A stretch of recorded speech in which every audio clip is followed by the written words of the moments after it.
naman ako balak na maghabol o agawin ka sa asawa mo. Hindi ka ba?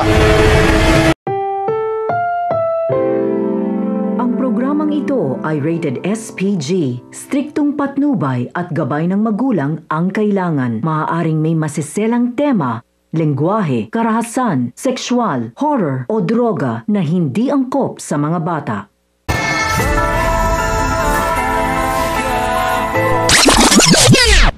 Totoo nga kaya ang sinabi ni Lena na hindi na siya manggugulo o maghahabol pa kay Rigor matapos makuha ni Rigor ang kanyang pagkababae? Sa pagpunta ni Tess sa pwesto ay saktong maabutan niya si Nanoy at Tinding na naroroon at nag-aayos, kung kaya't itatanong niya kung bakit hindi na umuwi ang mga ito at kung saan sila tumutuloy. Sasabihin ni Tinding na hindi na siya babalik dahil ayaw niyang araw-araw na makita ang pagbumuka ni Rigor, lalo pat suspindido na ito sa trabaho. Magugulat si Tess kung papaano nalaman ni Tinding na suspindido na si Rigor, kung kaya't mapagtatanto niya na baka si Santino ang nagsabi sa kanila.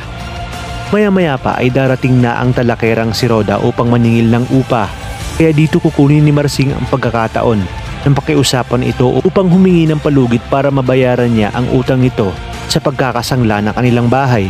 At dahil mainit ang ulo ni Rhoda ay agad niyang sasabihin na hindi pwede at iilitin niya na ang bahay ni Marsing sa oras na hindi ito makabayad, kung kaya't isang malaking suliranin ito kay Marsing at Nita. Sa kabilang banda, isang malaking revelasyon ang ating matutunghayan dahil bago umalis si Ramon papuntang Korea ay makikipagkita siya kay Lena para humingi ng update kung nagawa na ba nito ang ipinapagawa ni Ramon. Kaya naman dito sinabi ni Lena na matagumpay ang kanyang misyon at matapos umanong masuspindi ni Rigor ay sisimulan niya na tuluyang sirain ang buhay nito, pati na ng kanyang pamilya. Naligid nga sa ating alam na kaya pala pinapagawa ito ni Ramon dahil sa pagiging pakialamero ni Rigor na siya nga ring nag-utos sa kanyang koneksyon sa taas para ipasuspindi itong si Rigor.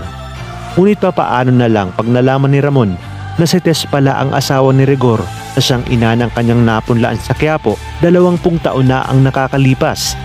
Kaya naman mga kapamilya, kapit lang dahil marami pang revelasyong matutunghayan. Dito lang sa bagong paborito ng sambayanan, ang FPJ's Batang Quiapo.